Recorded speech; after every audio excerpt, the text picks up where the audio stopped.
बिस्मिल्लाहिर्रहमानिर्रहीम। बच्चों, आज हम एक नए टॉपिक से आगाज करते हैं। वो टॉपिक क्या है?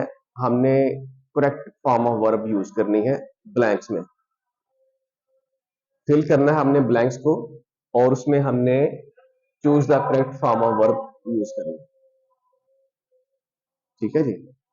उसमें देखते हैं हम कि क्या ऑप्शंस हमारे पास है और कौन सी वहां पर फिक्स होती है, दुरुस्त है, और कौन सी दुरुस्त नहीं है।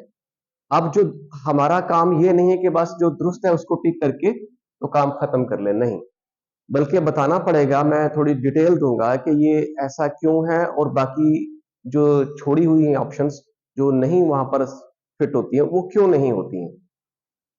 ये इंटर बुक 1 के लेसन नंबर 1 की एमसीक्यूज हैं, उनमें से हमने ये लिए हैं कुछ क्वेश्चंस।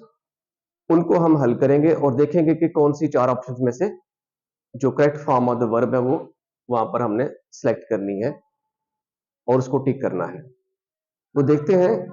सबसे पहले हमारे पास एक सेंटेंस आया है।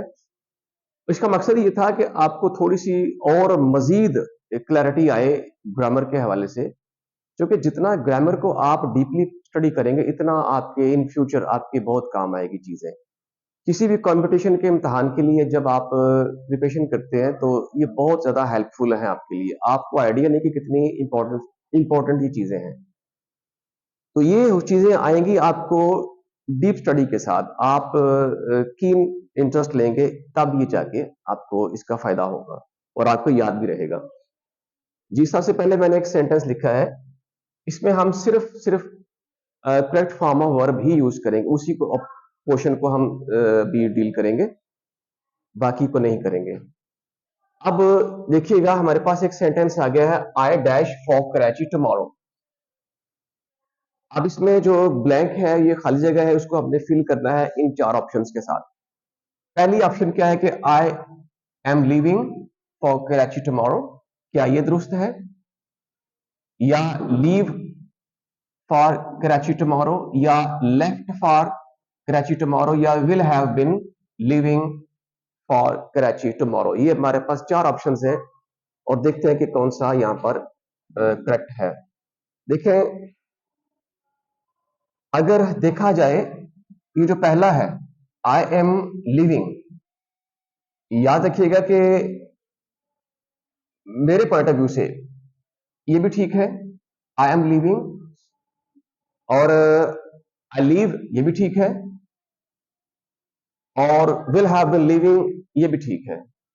ये तीन ऑप्शंस आपकी करेक्ट हैं, जबकि हमें सिर्फ एक ही बताई जाएगी, और वो बहुत ज्यादा जो कॉमन हमारे यूजेस में है, जो हम बहुत ज्यादा उसको प्रैक्टिस करते हैं, उसको ही हम टिक करेंगे। बाकियों को डिस्कस वो ना करेगा, ना उसको कोई जरूरत है करने की। लेकिन मैं आपको ये बताऊंगा कि ऐसा क्यों है, ये तीनों ही क्यों है।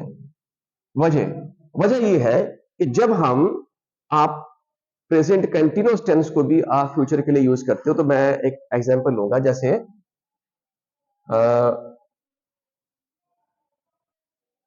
He is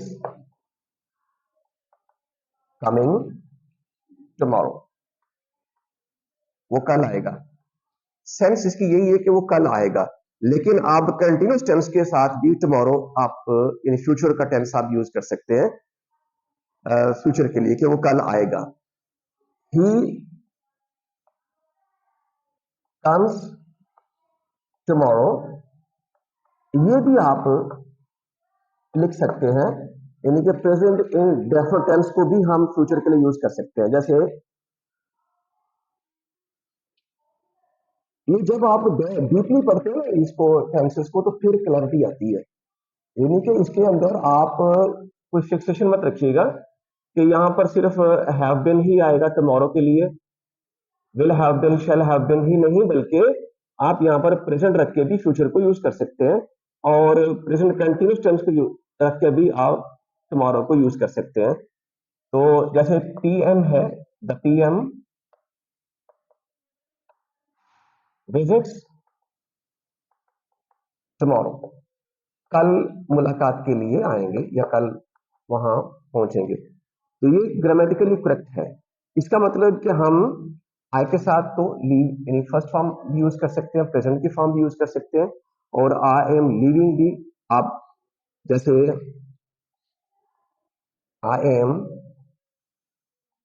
going to come suppose, ये भी आप अच्छा ये क्या शो करता है? ये शो करता है कि मैं आने लगा हूं, अभी आया नहीं है, लेकिन जब एक आप कोई बात फ्यूचर सेंस में करते हैं तो उसका मतलब ये होता है कि कोई काम अभी हुआ नहीं है, होने वाला है। मुमकिन है कि 1 मिनट के बाद आ जाए, 2 दिन के बाद आ जाए, 1 लम्हे के बाद आ जाए, तो आने वाला हुआ नहीं है कि होने वाला है। तो I am going to come, मैं आने वाला हूं, मतलब अभी आया हूं, मैं आऊंगा। तो यहाँ पर ये सेंस भी आप ले लेते हैं, या आई am leaving for Karachi tomorrow, मैं जाने लगा हूं या मैं जाऊंगा, तो ये दोनों ही सेंस देती हैं। इसके बाद जो हमारा रवायती सा है वो है will have been, shall have been. क्योंकि टाइम दे दिया है टुमारो, तो टाइम के लिए हम सिंस अपना अपना परफेक्ट कंटिन्यूअस टेंस को यूज करते हैं हम।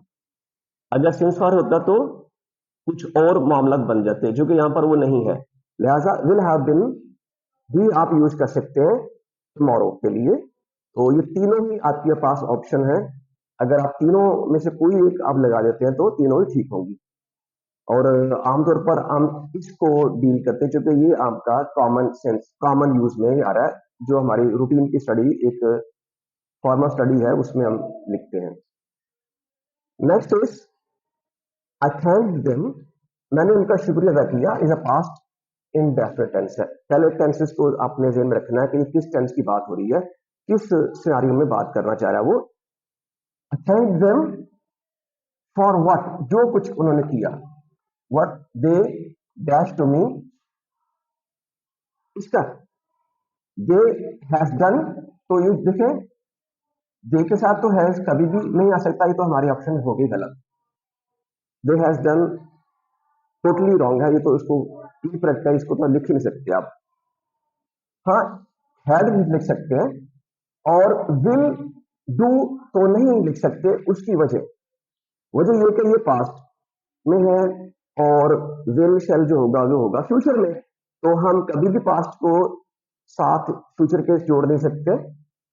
लेकिन किसी जगह पे हो सकते हैं क्योंकि फिक्सेशन कहीं भी नहीं है, लेकिन जो प्रेजेंट हमारे पास सिचुएशन है उसमें हम नहीं जोड़ सकते।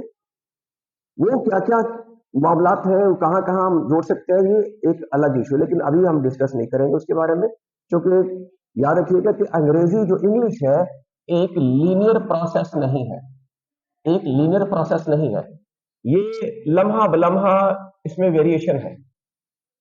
इसलिए हम कहते हैं कि ये जो लैंग्वेज है ये बहुत फ्लेक्सिबल है और बहुत ज्यादा इंटरेस्टिंग है, कि यहाँ पर कोई चीज हम फिक्स कर देते हैं, अगले ही लम्हे वो तब्दील हो जाती है, उसका जो कानून है वो बदल जाता है, इसलिए कोई इसमें कानून नहीं होता, इसलिए इसको इस स्टाइल से पढ़ना चाहिए जी।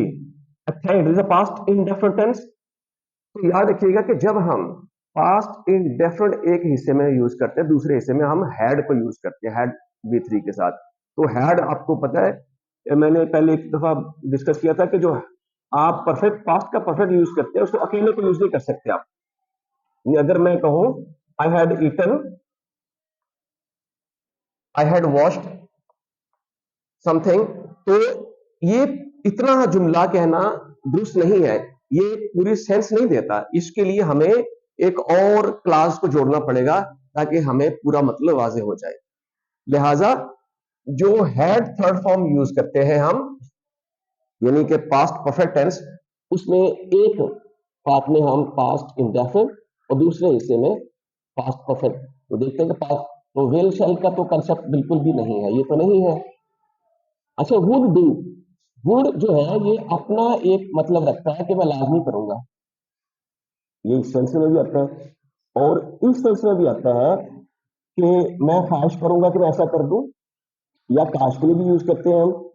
तो ये जो पास्ट है इसको पास्ट में हम डायरेक्ट इंडेक्स स्विच में हम कर सकते हैं, इस वक्त हम इसको नहीं ले सकते, ये चूंकि मल्टी मीनिंग्स देता है ये। लिहाजा बचता फिर कौन है, ये है आपका हैड। और चूंकि मैंने कहा कि आपका अगर एक पार्ट जो है एक क्लास आपका पास्ट इंडेफिनिट में तो दूसरे को लाजमन हैड और थर्ड फॉर्म में आना चाहिए, पास्ट परफेक्ट में आना चाहिए। लिहाजा ये जो है हैड डन, ये आपका करेक्ट ऑप्शन है। ये बाकी क्यों नहीं है मैंने इस पे थोड़ी बहुत डिस्कस कर दी है। फिर भी कोई कंफ्यूजन रह जाए, सपोज कि मैं कोई इस वक्त मैं नहीं समझा सका कि भाई ये चीज रह गई है, अनकॉन्शियसली कुछ चीज रह गई है, तो आप मुझे क्या कह सकते हैं, कमेंट में लिख सकते हैं कि भाई ये चीज आपने डिटेल नहीं दी है, तो इसका क्या, इसके बारे में आप क्या कहते हैं। तो मैं कोशिश करूंगा उसको, आपके जो कंफ्यूजन उसको दूर करूं। Next is they dash there work so far. So far mean अब तक। इसका मतलब यह है कि हमें टाइम दिया गया है अब तक, अब तक नहीं हुआ है। अच्छा, डिड नॉट फिनिश, एक ऑप्शन आपके पास ये, they did not finish their work, ये तो पास्ट हो गया। पास्ट इंडेफिनिट शो करता है कि आपने वो काम खत्म कर लिया, वो हर चीज उसकी फिनिश हो गई, एंड हो गया, अब मजीद उसका कोई असर नहीं है, बात खत्म है। लिहाजा ये तो चूंकि अभी तक की बात है तो ये तो खत्म हो, ये तो नहीं आ सकता, ये ऑप्शन आपका खत्म। डिड नॉट यानी कि इंडेफिनिट टेंस इसको हम यहां पर यूज नहीं कर सकते। दूसरी बात, next is finished, they finished there. अब ये भी वही चीज है, ये नेगेटिव था, ये पॉजिटिव था, तो ये तो वही चीज है। तो लिहाजा पास्ट को हम, जो past specially past indefinite tense को हम यहाँ पर सो फार के लिए यूज नहीं, तो टाइम टाइम लेके अब तक या अभी तक। Next is have not finished, have not finished से पहले अगर मैं इसको नंबर 4 ऑप्शन को देखूं तो डू नॉट फिनिश, ये तो प्रेजेंट इंडेफिनिट टेंस है। तो प्रेजेंट इंडेफिनिट टेंस जो होता है वो तो तीनों टेंसेस को कवर करता है, यानी पास्ट को भी, फ्यूचर को भी, और यहां पर तो फिक्स टाइम दिया अभी तक, अब तक, तो ये तो ऑप्शन नहीं चलेगा इसके अंदर। तो ये जो हैव नॉट फिनिश है, ये इसका करेक्ट ऑप्शन है। इसके जो करेक्ट है वो आपका हैव नॉट फिनिश्ड है। They have not finished their work so far, अब तक उन्होंने, अब ये है क्यों, इसके अंदर क्या लॉजिक है, इसका लॉजिक ये है कि जब हम परफेक्ट टेंस, प्रेजेंट का परफेक्ट टेंस यूज करते हैं तो उसका मतलब होता है कि काम हुआ है और अभी उसका असर बाकी है। अगर मैं ये कहूं, सपोज अगर मैं ये कहूं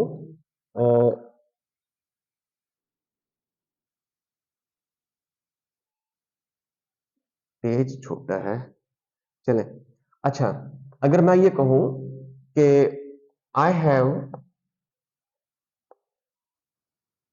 ईटन फूड, सपोज, ये हमारे पास एक सेंटेंस, इसका मतलब ये है कि मैंने कोई काम, ये परफेक्ट टेंस जो होते हैं, आपको मैंने पहले भी शायद, अगर आपने देखी हो वीडियोस तो आपको पता होना चाहिए कि जब मैं यहाँ पर बात करता हूँ, यहाँ मैं प्रेजेंट हूँ, ये पास्ट है, ये प्रेजेंट है, ये फ्यूचर है, तो परफेक्ट का मतलब ये होता है कि काम खत्म हुआ, यानी कि अगर मैंने कोई काम यहाँ से शुरू किया है तो यहाँ, अगर मैं ये कहूँ मैं पढ़ चुका हूँ, इसका मतलब है कि माजी में आपने कोई काम शुरू किया था और अब आके खत्म हुआ है, ये होता है परफेक्शन, यानी परफेक्ट हो गया, खत्म हो गया। तो यहां से काम शुरू हुआ और यहाँ आके प्रेजेंट में आपका खत्म हुआ है, इसमें प्रेजेंट में आके खत्म हुआ है, प्रेजेंट में आके खत्म हुआ है। इसीलिए जो है ये पास्ट है, ये भी नहीं आ सकता, ये पास्ट है, ये नहीं आ सकता, ये प्रेजेंट इंडेफिनिट टेंस है जो तीनों को कवर करता है। तो ये जो है वो हैव का, हैव है इसका इस्तेमाल है जो बता रहा है कि पास्ट में काम शुरू हुआ था और अब जाके खत्म हुआ है, या अब जाके खत्म नहीं हुआ है, कुछ भी आप नेगेटिव है तो नॉट लगा देंगे। तो दे have not finished their work so far, they have not, तो ये आपका प्रेजेंट परफेक्ट टेंस लगेगा, जिसका मतलब ये है कि माजी में काम हुआ और अब खत्म हो गया, लेकिन प्रेजेंट में आके खत्म हुआ है, तो इसका प्रेजेंट के साथ टच इसका जरूरी है। ये तो था आपका हैव नॉट फिनिश्ड, ये आपका ऑप्शन था ठीक। अब है लास्ट में, हम देखते हैं, 4 मैंने लिखी है क्योंकि जगह इतनी है और टाइम भी, क्योंकि वीडियो का टाइम भी ज्यादा नहीं बढ़ाना है मैंने, तो ये लिखा है मैंने number 4, when he dash comma I will let you now, मैं आपको बता दूंगा, मैं आपके इल्म में लेकर आ जाऊंगा। क्या? When he arrive, arrives, arrived या विल अराइव। अच्छा, इसमें अब हम देखते हैं कि क्या अराइव आ सकता है। व्हेन ही अराइव, पहली बात तो ये कि सेंटेंस को देखिएगा, फ्यूचर है और दो इसके क्लासेस हैं। जैसे हम पढ़ते थे कि इफ अगर वो आएगा तो मैं उसकी मदद करूंगा, तो दोनों में हम गा और गा का यूज करते थे। तो उसमें क्या करते थे कि हम एक जो इफ वाला सेंटेंस होता है, इफ वाला क्लास, इफ क्लास जो होती है, इफ क्लास, उसमें हम प्रेजेंट को शो करते हैं, प्रेजेंट इंडेफिनिट को शो करते हैं, और दूसरा जो होगा वो फ्यूचर इंडेफिनिट को शो करते हैं, जिसमें दोनों ही फ्यूचर की बातें हो रही हैं। वो मेरे पास आएगा तो मैं उसकी मदद करूंगा, अगर वो मेहनत करेगा तो पास हो जाएगा। तो इसमें इस तरह के जो कंडीशनल भी होते हैं, इफ के साथ अगर हो तो कंडीशनल सेंटेंस होता है, उसका ये रूल होता है कि इफ वाले क्लास के साथ प्रेजेंट इंडेफिनिट टेंस, और जो दूसरा है उसमें अगर यहां पर खाली जगह दे देता और ये इसको फिल, इसको कंप्लीट कर देता, इसको ब्लैंक कर देता, तो फिर हम विल शेल का यूज कर देते और इसमें प्रेजेंट इंडेफिनिट टेंस ही लिखते, क्योंकि एक हिस्सा अगर प्रेजेंट का है तो दूसरा आपका प्रेजेंट फ्यूचर का है, प्रेजेंट का है इंडेफिनिट का, दूसरा फ्यूचर इंडेफिनिट होना चाहिए लाजमी। ये इसका जो है प्रॉपर इसका सोल्यूशन है। इस क्लास के साथ भी आप प्रेजेंट लिखते हैं, दूसरे में फ्यूचर इंडेफिनिट लिखते हैं, प्रेजेंट इंडेफिनिट, फ्यूचर इंडेफिनिट। अब देखिए जब वो आएगा, अब अगर अगर आप इसका आप सेंस लें तो कहने का मतलब इसका ये है कि जब वो आएगा, अच्छा देखिए जो आई के साथ ही है ना, ही के साथ अराइव, तो अगर प्रेजेंट की बात करेंगे, जो कि प्रेजेंट ही यहाँ पर फिट होगा, जो कि वो नेक्स्ट इज आप फ्यूचर इंडेफिनिट टेंस है, तो यहाँ पर प्रेजेंट इंडेफिनिट टेंस आना चाहिए। जब वो आएगा तो मैं आपको बता दूंगा, ये सेंस है इसकी। तो अराइव तो आ नहीं सकता, क्योंकि ये ही प्रेजेंट में लिखते हुए आपने ही का यूज किया है, लिहाजा ये यहाँ पर तो अराइव्स आना चाहिए। अगर आप अराइव्स लिखते हैं तो यहाँ पर तो ये एस का इजाफा नहीं है, लिहाजा ये तो खत्म। ये ठीक है, हो सकता है, लेकिन बाकी देखते हैं कि वो हो सकता है कि नहीं हो सकता। ये आगे पास्ट, फ्यूचर का और पास्ट के साथ कोई रिलेशन नहीं बनता। तो विल अराइव ये होना चाहिए था, क्योंकि हमारे जो सेंस ये कहती है कि हाँ इसमें भी फ्यूचर की बात की है, इसमें भी फ्यूचर की बात है, तो यहाँ पे when he will come, he will arrive, I will let you know. तो आना तो चाहिए, लेकिन मैंने ये कहा है कि जब आप एक क्लास में प्रेजेंट यूज करते हैं और दोनों में आप फ्यूचर की एक कई सेंस देते हैं, तो एक में प्रेजेंट लिखेंगे, दूसरे में प्रेजेंट डेफिनेट, दूसरे में फ्यूचर इंडेफिनिट टेंस लिखेंगे। लिहाजा विल, दोनों में आप विल को यूज नहीं कर सकते, ये तो ऑप्शन आपकी खत्म हो गई। तो बाकी रह गया आपका ही, व्हेन ही अराइव्स, जब वो पहुंचेगा तो वो मैं उसको, यानी मैं उसके बारे में आपको बता दूंगा। तो ये चार ऑप्शन में से आपका दूसरा ऑप्शन आपका ठीक था। ये इसलिए मैंने अभी बहुत ज्यादा चीजें डिस्कस करने वाली हैं, लेकिन वो चूंकि एक प्रॉपर टाइम चाहिए, उसके लिए ज्यादा टाइम चाहिए, तो टुकड़े टुकड़े करके हम इसको वीडियो बना के आपको शेयर करते हैं। Thank you, see you the next. अल्लाह हाफिज।